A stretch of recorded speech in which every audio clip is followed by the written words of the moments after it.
There are 254 town meeting members, 128 constitute a quorum. We're going to debate and we'll eventually come to vote. So I ask you to support this motion. I see no hands. Am I missing one? Need the community these bring together. I was an elementary school teacher. I think we're hearing two separate issues. Public art's been an important part of this community. I urge you to vote yes on this proposal. Call the previous question. All those in favor, please say aye. Aye. Opposed, please say no. No. We'll have an electronic vote. I move to adjourn. We are adjourned.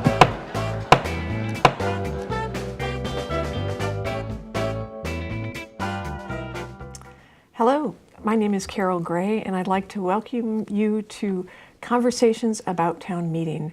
This program was inspired by Isaac Ben Ezra's Conversations show that ran so many years and was so well loved. And we hope to create an oral history and an archive for our community about the value, importance, and history of town meeting. We hope that you will participate in the telling of this story. And we're going to go back to the very beginning of town meeting. We have here the conch shell from what was used to call town meeting to order centuries ago. Our very first town meeting was March 19th, 1759, and it was called to order by the moderator at that time, Dea Ebezr Dickinson. Here we are now, 258 years later, almost 259 years later, and I'm here with Molly Turner and Frank Gaddy, and so happy to have you with us. We're going to talk about people in our community who left a mark on town meeting and who dedicated decades of their life in service to our community in town meeting. So we're going to start off appropriately with Isaac Ben Ezra. And who would like to begin? You both knew him very well. I would start by saying how one gets oriented to town meeting. So you arrive and you sort of vaguely know who these people are, and often you don't know, and many of the people are just strangers to you. And so then certain alliances develop between people, and often that has to do with something that you've had in common. And so I'm a child psychiatrist, mostly work with poor people. And so And a town meeting member, too? And a town meeting member. Since, I don't know how long ago. Decades, a while, yeah. So I didn't know who Isaac was except by name. And what I realized after a while was that we shared in common concerns about children and about children who were poor. In my practice, for example, one of the things I had learned is that kids participate in sports, if they're from low-income families, really based on what the family can afford. And for example, it's unusual for poor kids, boys, to be able to play football because it's more expensive than basketball or soccer. The other thing is that usually it's not possible for more than one child to be participating at a time. And so there's often a family decision as to who will get the money and not. So that's kind of a background. And Isaac, in his life and career, in fact, in his upbringing, which is not true of me, he came from a poverty background where every dime was extremely important. And he worked with people in his community organizing around these kinds of issues. So without ever having a conversation about it, we often found ourselves on the same side of adding money to LSSC budget, trying to think in terms of the well-beings of children in our town and their needs and such. And that beyond just the school budget, but in the areas that often were not looked to. And I think that's indeed how relationships develop within town meeting. I think people don't come in understanding what their political stances are going to be, but their life experiences begin to determine it. So I know, related to what you're saying about children and helping people who are less privileged, Isaac was regularly the person in town meeting who would ask for more funding for human services budgets. Human services funds everything from Big Brothers Big Sisters to the Survival Center to the Center for New Americans. And I recall many times when that line item was being cut, Isaac was the person in the room to say, we need to appropriate more money for this group of organizations that is so valuable. Yeah. Molly, what do you remember about Isaac? Well, I remember Isaac. I think of him as an ex-union leader. And I remember how he could really engage people's emotions. And he was a great speaker at town meeting. He could really get us excited about his issue, and his issues really were often about human services. But I thought it was really strange, but one time he invited some town meeting folks to his house because he wanted to talk about the issue, and I can't remember what this issue was, but he wanted to try out his speech in front of us. And he was terrible. It was absolutely amazing. And people said, well, look, this isn't how you usually speak. You know, you get up there. And when he tried to formalize, he couldn't, you know, didn't have the passion. I've always remembered that. And whenever I would hear him speak extemporaneously, you know, so well, I would remember how this wasn't his natural, that was his natural speech, but not prepared, thought out, criticized. I remember in town meeting, I was always happy when I saw he was getting recognized and he'd stand up to speak, because you just knew here was going to be something that was wise, compassionate, and often eloquent, and that might really persuade. He was just such a great advocate. Yes, he was an advocate. You mentioned his union work, so I researched many of these people, whatever I could find online, and I noticed that in the 1970s, he was responsible for the state legislature in Pennsylvania passing a foreclosure bill that helped many black residents as well as the U.S. Steel employees keep their homes after they became unemployed. Just one of many things, so many things he did over the course of his life. His experience really enriched us. Yeah, and you were both at the recognition ceremony that we had for him. That was back December 11th, 2014. Do you remember that? Yeah. We have a great picture of all what that was then the ACTV crowd. Maybe you could mention your role with Isaac on that. Well, Isaac got me to be on the board of ACTV, Amherst Media's former name. Right. Which was Amherst Community Television. Yes. Yeah. And our name changed because of the sophistication of using more media than television. Times changed. And yeah, I also remember frequently there being times in Isaac's house. That is, he would get people together. He was a kind of natural organizer.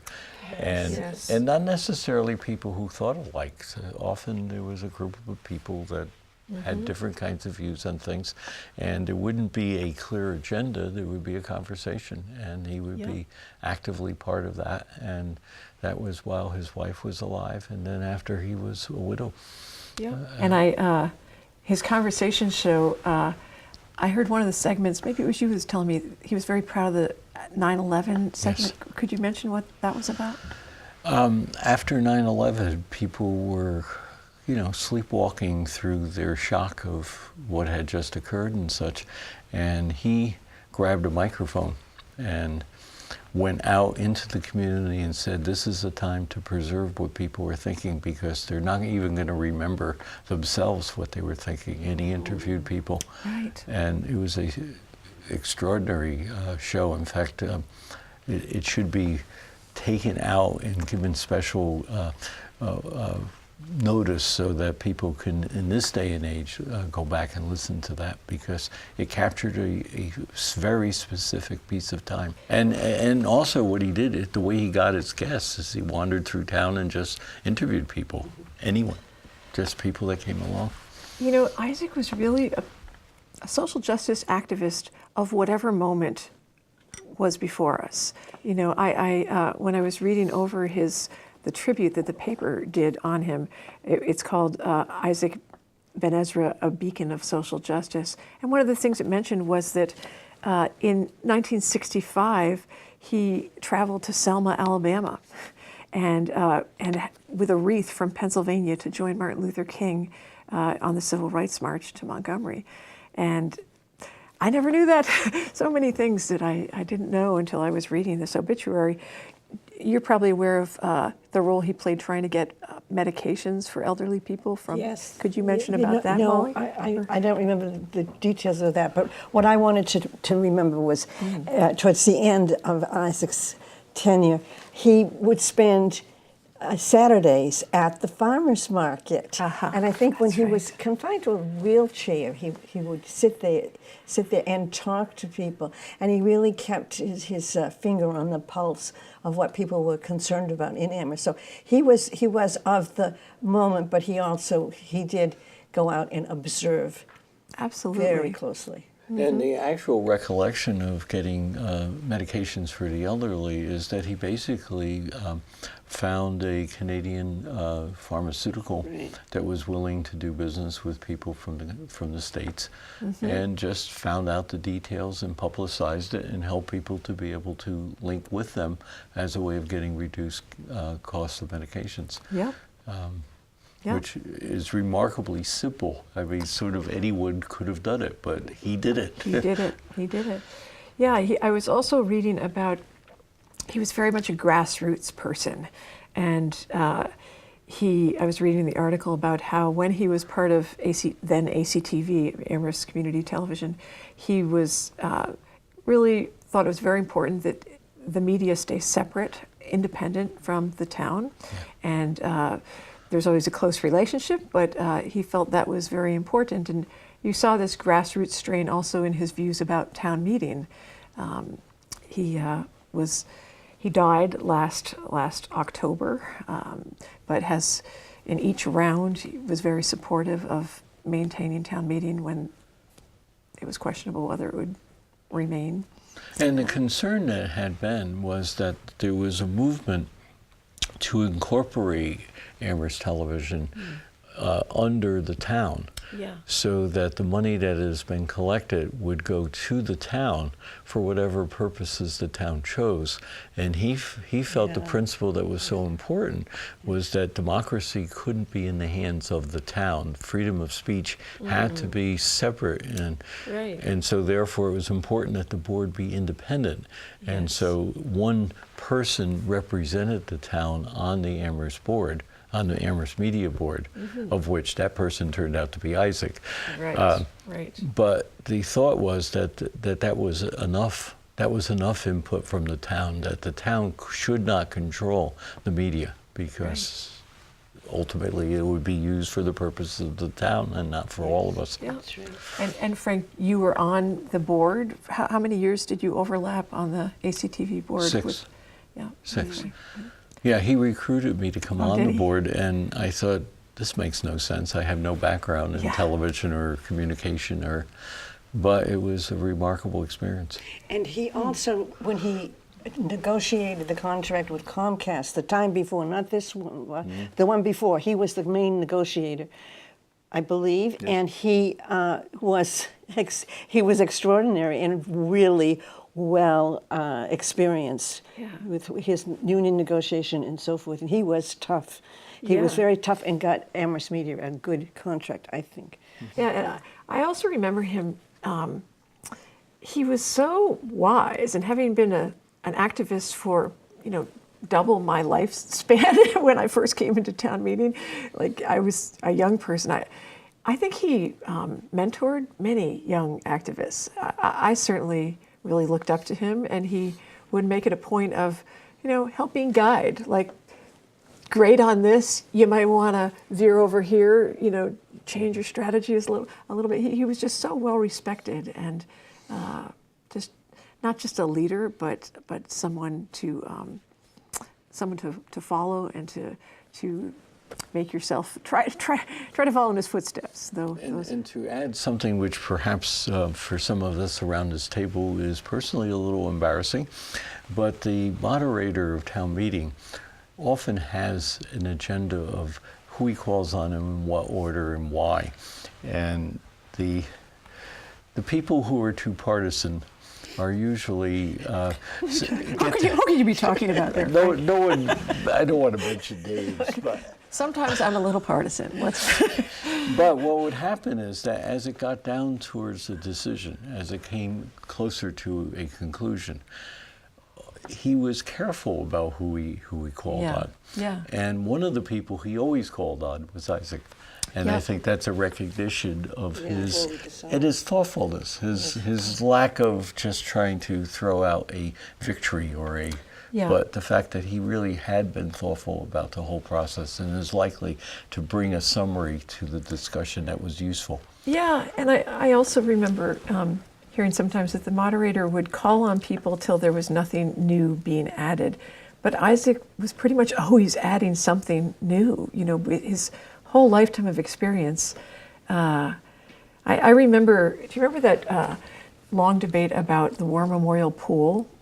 Yes. And I remember Isaac was one of the people recognized towards the end, and it was, this was back about, 8 to 10 years ago, and the budget proposal was that War Memorial Pool would be closed for the summer, and there was a motion for reconsideration to see if we wanted to consider funding the pool so it would stay open. And I think this is something to say about town meeting, is that they cared very, very much for those children who would be locked out of any summer recreation. Right. I mean, they've had people like Jerry Weiss and people that, town meeting really came to advocate for children and children of lesser means. Yeah. No, and I remember this Isaac. was an extraordinary example of that. And there were others, of course, but that one was, it was sort of amazing that it was not that much money. When we were passing budgets for schools, when we were millions of dollar budgets, and that was very little money, as I recall. I think it was like 57,000, something, not a whole lot. But I remember Isaac standing up to speak after this long debate, and anyway, and so we ended up funding it, and that was a worthwhile thing.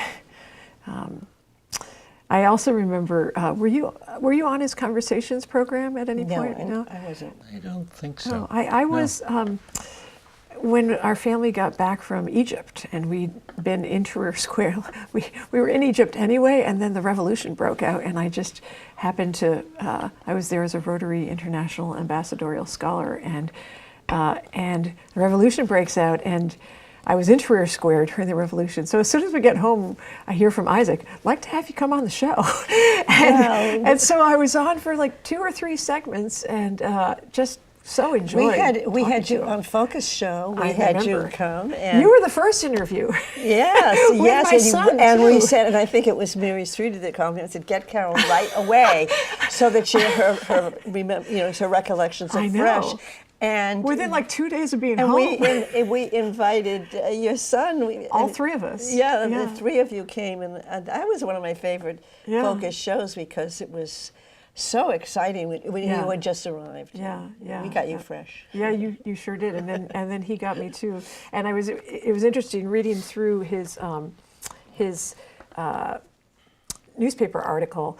Adrienne Teresi talked about how she and he shared a strong interest in the Middle East, and I thought, well, no wonder, he's following what's happening in Egypt, and hence the program and going into depth. I think I was on like 2 or 3 segments because he really wanted to get to the meat of issues. I have one last story. Yes, oh, definitely. The story I think he was most proud of, which is where he led the fight to get smoking prohibited in Amherst restaurants and bars.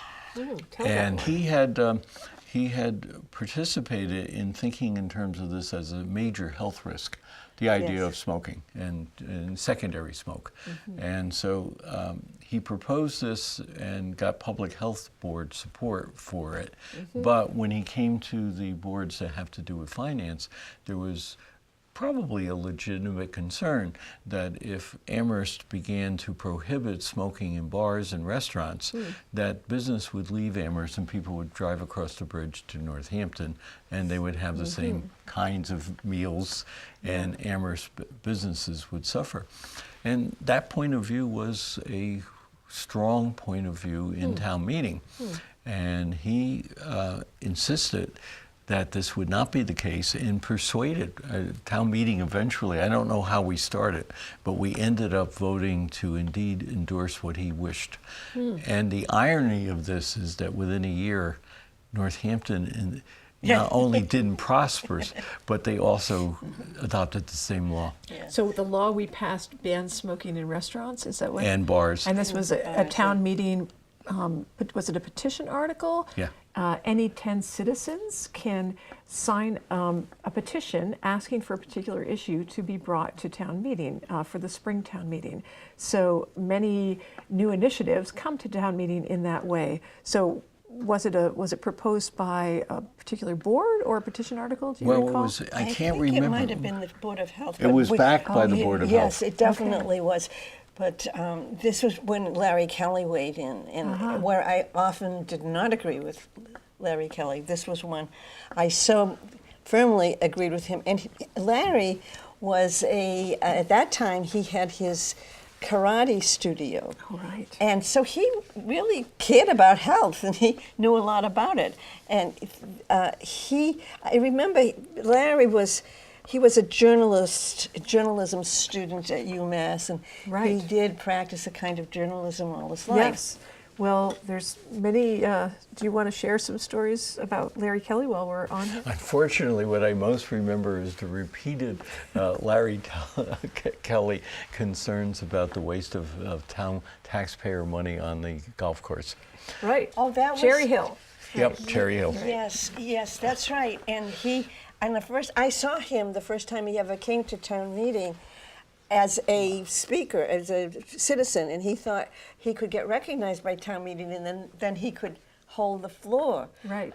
And he could speak, sort of unlimited, and he had to be he had to be kind of coached, and he was coached by the select board at that time on what his rights were to at town meeting, and how he could present his ideas. Right. And Edith Wilkinson was on the select board at that time, and she was so kind to him and really helped him along to get to sort of get the hang of it. Yeah. And much later, he remembered her for that. And I don't know if it was in his blog or what, but he remembered how kind she was. What I also remember is that he was born and raised in this community. That's right, 5th generation. And had a history understanding that almost none of us did.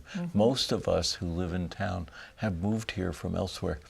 And so he truly did have a perspective on these things, and often well worth listening to what his memories were. Yes, and it was about the Irish community in Amherst, which he was a part of, and he had relatives who worked for Emily Dickinson's, the Dickinsons, in different capacities. Yeah, I was. He was very proud of that. Yeah. When I was researching each of these people, I learned a lot about Larry. I used to sit next to him in town meeting oftentimes because he's always sat in the front row, right in the middle. In the middle, and I also like to sit in the front. And we voted differently on just about everything, but he was, collegial. And he, anyway, I was reading that he ran his karate studio in South Amherst for 28 years, and he wrote a column for the Amherst Bulletin for 14 years. You mentioned that he had a journalism certificate from UMass, and obviously people know him from his blog. He had all these great aerial shots from his little drone called Birdie. Drones, remember the drone? Right, yes. Well, but I want to go back, because that first time he came to town meeting was not about smoking. It was about, he thought that the Recreation Committee, or what is that department? The Recreation Department?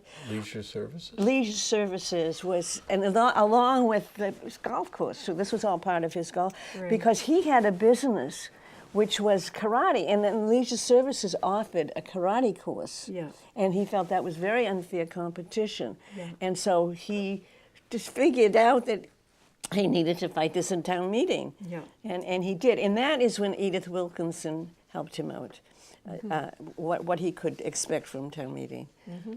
Really quite tragic how his life got cut short so abruptly almost a year ago Yes. this month. And the article that I was reading talked about just how much he loved his daughters. They were the cornerstone of his life, says his colleague.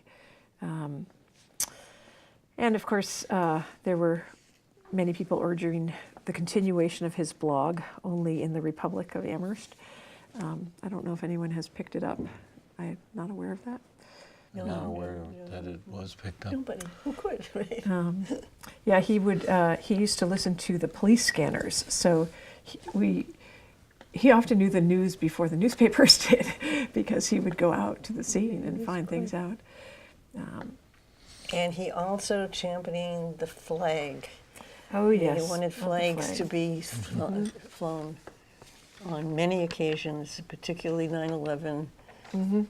He wanted extra flags, and it was always a struggle. And he actually, there was a conflict about that at the select board, and he was able to get himself on a program in Texas. Wow. Do you remember that? We're going to have to wrap Yes. up, but Yep. we can finish that story on part 2. Thank you for watching. We hope to see you at the next segment. Thanks for coming.